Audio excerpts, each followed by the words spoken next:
জামায়াত ইসলামীর একজন খুবই সিগনিফিক্যান্ট নেতা জনাব শাহজাহান চৌধুরীর বক্তব্য নিয়ে ফেসবুক বেশ সরগরম সকাল থেকে।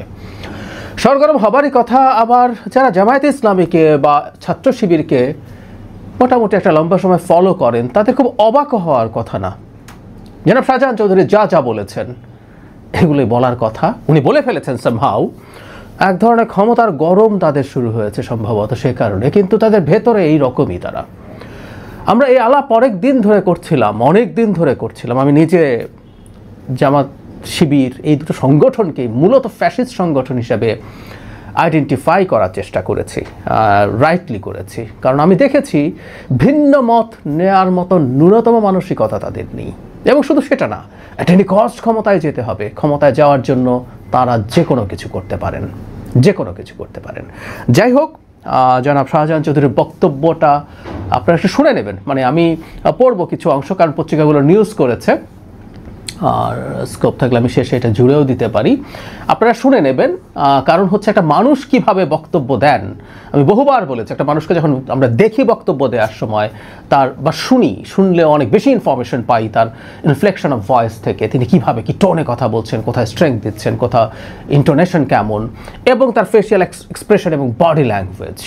মানে আমি ওনার শরীরের মধ্যে ক্ষমতায় চলে এসছে বা কাছাকাছি এই ধরনের হ্যাডাম বলি না, সেটা দেখতে পেয়েছি। এবং তার জোরেই তিনি এই টোনে কথা বলছেন, এটা মনে করার যথেষ্ট কারণ আছে।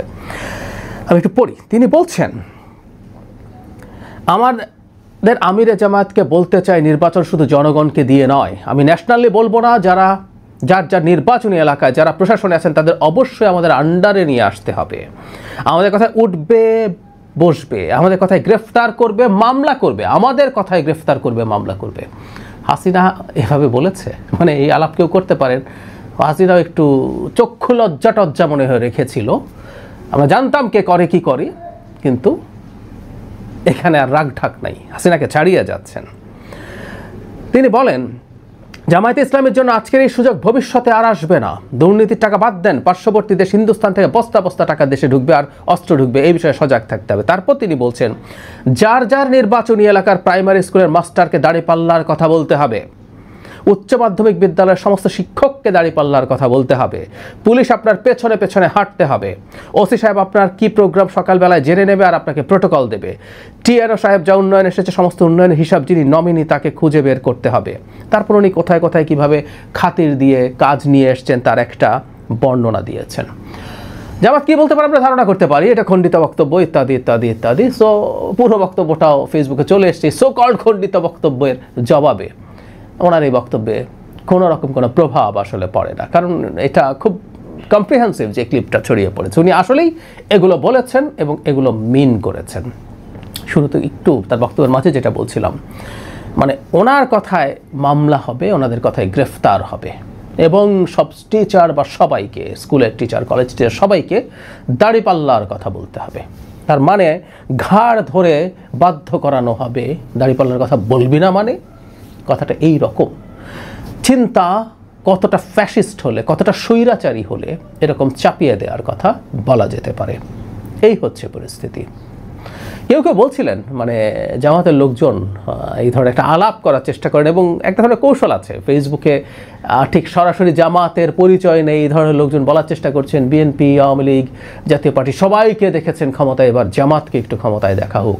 শোনা যায় ইদানিং চায়ের দোকানেও কিছু লোক গিয়ে এই ধরনের কথা বলে। আমি একেবারেই নিশ্চিত এটাও জামাতের এক ধরনের মার্কেটিং প্ল্যান। অ্যাপারেন্টলি সাধারণ মানুষ বলে মনে হয় তিনি আসলে জামাতের নিয়োগকৃত লোক, গিয়ে এই আলাপটা তোলেন এবং এই কথা বলার চেষ্টা করেন, এবং এটা কারো মধ্যে স্প্রেডও করছে। জামাত ক্ষমতায় গেলে কি করতে পারে আসলে এই আচরণ দেখেই বোঝা যাবে। ক্ষমতায় যান নাই, উনি যে বলছেন এই সুযোগ আর আসবেন না, উনি মনে করছেন সুযোগ খুব কাছে চলে এসছে, ক্ষমতায় যেতে পারে। এই বোধ জামাতকে কোথায় নিয়ে যেতে পারে সেটা আমরা নিশ্চয়ই বুঝতে পারছি। এই জনাব শাহজাহান চৌধুরী কিন্তু একাধিকবার এমপি হয়েছেন, সুতরাং তাকে আমরা খুব হেজিপেজি কেউ মনে করব না, তাকে খুব তাচ্ছিল্য করব না, যে না কেউ জামাত চেষ্টা করবে ডাইলিউট করার জন্য। উনি খুব সিগনিফিক্যান্ট কেউ নন, উনি অনেক সিগনিফিক্যান্ট মানুষ, নিজে নির্বাচনে জিতেছেন। আমি ঘেটে দেখলাম সম্ভবত 91তেও জিতেছেন, তখন তো ইভেন জোটও ছিল না, কিন্তু উনি তখনও জিতেছেন। সুতরাং তার কথাকে খুব গুরুত্ব দিয়ে নিতে হবে। জামায়াতে ইসলামী তার ভবিষ্যৎ রাজনীতি স্বার্থে কখনো কখনো বা মাঝে মাঝেই খুবই বিনয়ী, খুবই জনগণের পক্ষের, ওয়েলফেয়ারের পক্ষে কথাটা বলেন ক্ষমতায় আসার স্বার্থে। আদতে তাদের মানসিকতা এইরকম। কারণটা আমি এই কারণেই বলি যে আমি যখনই জামায়াত বা শিবিরকে নিয়ে কোনো সমালোচনা করি, এই যে এই ভিডিওর নিচেও অকথ্য গালিগালাজ হবে, অকথ্য গালিগালাজ হবে।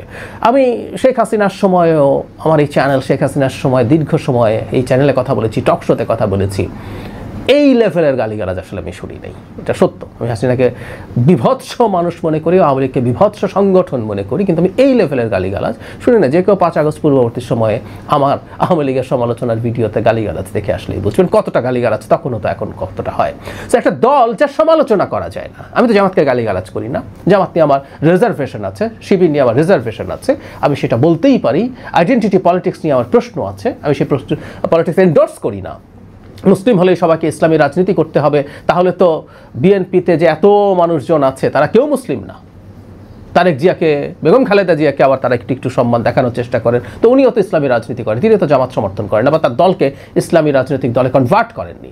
সো ইসলামী রাজনীতি গ্রহণ করে না এমন মুসলিম থাকে, এটা তার চয়েস। এবং কেন আমার চয়েস, কেন আমি আইডেন্টিটি পলিটিক্স, আমি আবারও একটু বলি, সেটা ধর্মের নামে হোক, ভারতে ধর্মের নামে হচ্ছে, হিন্দুত্ববাদের নামে হচ্ছে, পশ্চিমে হচ্ছে রেসের নামে, কোনো না কোনো ফর্মে। আমি ট্রাম্পকে পছন্দ করি না, মোদির রাজনীতি পছন্দ করি না, আমি জামাতের, বা শুধু জামাত না, ইনফ্যাক্ট অল দ্য পার্টিস যেগুলো ইসলামী রাজনীতি করে সেগুলো, এটা আমার চয়েস। আমি একজন লিবারেল ডেমোক্র্যাট, আমি একজন মধ্যপন্থী মানুষ, আমি সেই রাজনীতি চাই। সেটা নিয়ে যখন কথা বলতে চাই, সেটার জবাবে যে অকথ্য গালিগালাজ আমাকে করা হয়, হুমকি দেওয়া হয়, এটা একটা গণতান্ত্রিক দল করে না। গণতান্ত্রিক দল মানেই হচ্ছে সে সমালোচনা অ্যাগ্রি করবে, পারলে এনগেজ